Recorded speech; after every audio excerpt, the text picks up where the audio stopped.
So Dan Smith with Friends of Mountain Rescue and myself are just talking hut trips and really getting out and exploring the backcountry. That the 10th Mountain hut system is marvelous. You can use it as a point to ski from. You can ski hut to hut. You can actually ski from here to Aspen.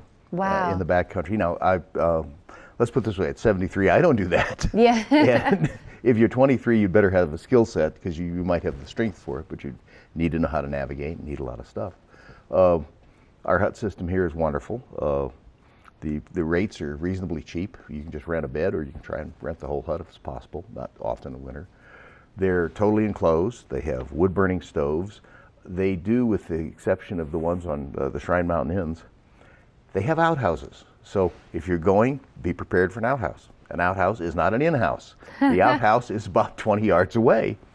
So at 2 in the morning, you're going toddling over to the outhouse. You better have something to put on your feet and wear a parka.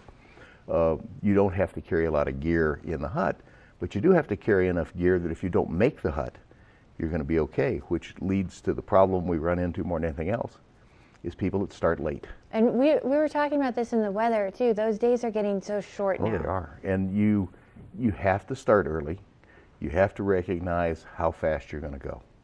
If it's 10 miles, you are probably not going to do 3 miles an hour, not uphill. You might do a mile, you might do 3/4 of a mile. Depends on the condition of the snow, depends on whether somebody's been through there first with a snow machine or 4 or 5 guys on skis. There are a whole lot of variables and they could add or subtract hours to your travel time. So start early enough that you can reach the hut in daylight. Trying to find huts in the dark is an interesting occupation, even when you've been there a lot. Been there, like Fowler Hilliard and Peter Eston and Eisman are huts that have problems all the time, so people are very familiar with the trails, but it's still very, very hard to find them in the dark unless you're very good. There is no running water in these huts. You have to melt snow for water, which is really good water, but you have to melt snow for it. Therefore, you have to have a way to light a fire. That's all in the huts.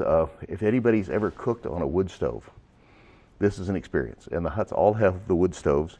You can actually bake in them if you know what you're doing. This is the way you build a fire. So it's a marvelous experience.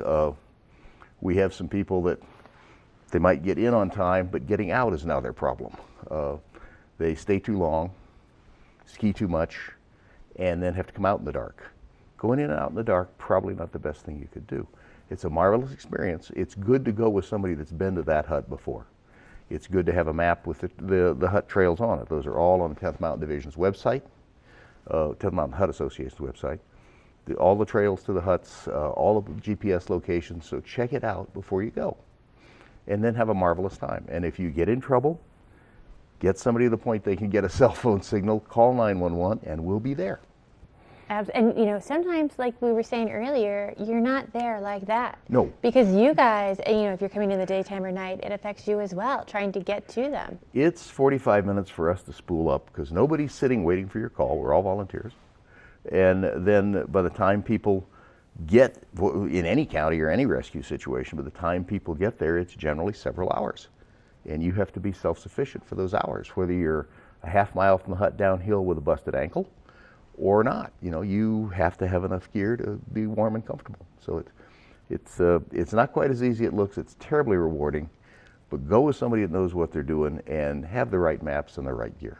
Absolutely, and make sure you check the weather before you go. So Yes. we're going to check in with Ashley Nix for another check of that local weather.